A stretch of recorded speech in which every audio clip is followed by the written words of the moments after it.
Hey, welcome to All Sales Aside, the Asian edition.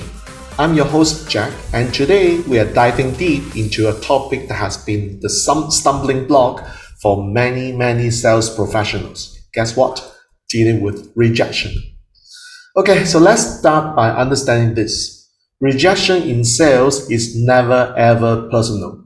When a potential customer says no, they are not rejecting you as an individual, but the offer on the table. True? It might be hard to separate yourself from the product or service you are selling, but it is crucial to remember this distinction.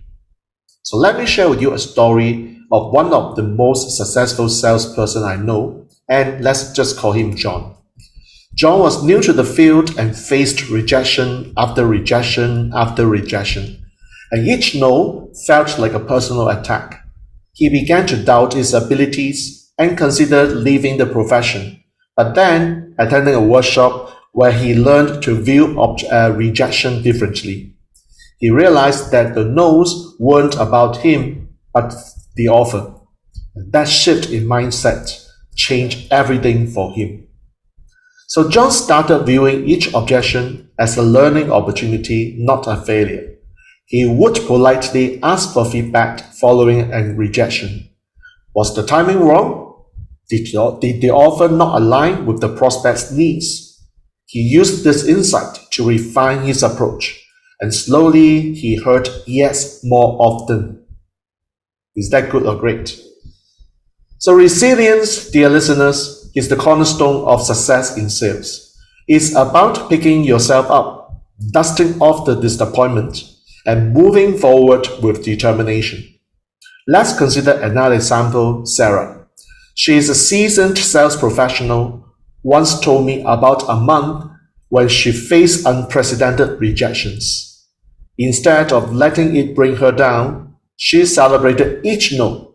She reasoned that for every no she received, she was one step closer to a yes. And this positive spin on rejection kept her motivated and hopeful. So the next time you face a no, just remember John and Sarah. Remember that rejection is not a reflection of your worth or abilities. See that as a feedback, a stepping stone to a yes. A rejection, while initially disheartening, can be a powerful tool for growth and improvement. It can make you more resilient, understand your customers' needs, and ultimately be a better person. Before we bid goodbye in this episode, let's discuss your action step for this week. We've discussed how to handle rejection and use it as a tool for growth. Now, it's time to put this into practice. Are you ready for this? Okay, so the next time you face rejection, take a moment to regroup. Then respectfully ask your potential customer for feedback. There's always a reason behind a no, and understanding it is key to improving your future pitches. And remember, this feedback is not about you, but the offer you are presenting. And use this information to refine your approach and tailor your offer to more effectively meet the customer's needs. And this is your assignment until our next episode. And best of luck, and keep selling with determination. Just let me repeat one more time. Rejection is not the end, but a part of the journey in sales world. A part that can make you stronger, wiser, and more successful. So embrace, learn from, and let it propel you towards your successive wins. Okay, so thank you for tuning in to this episode of All Sales Aside, the Asian edition.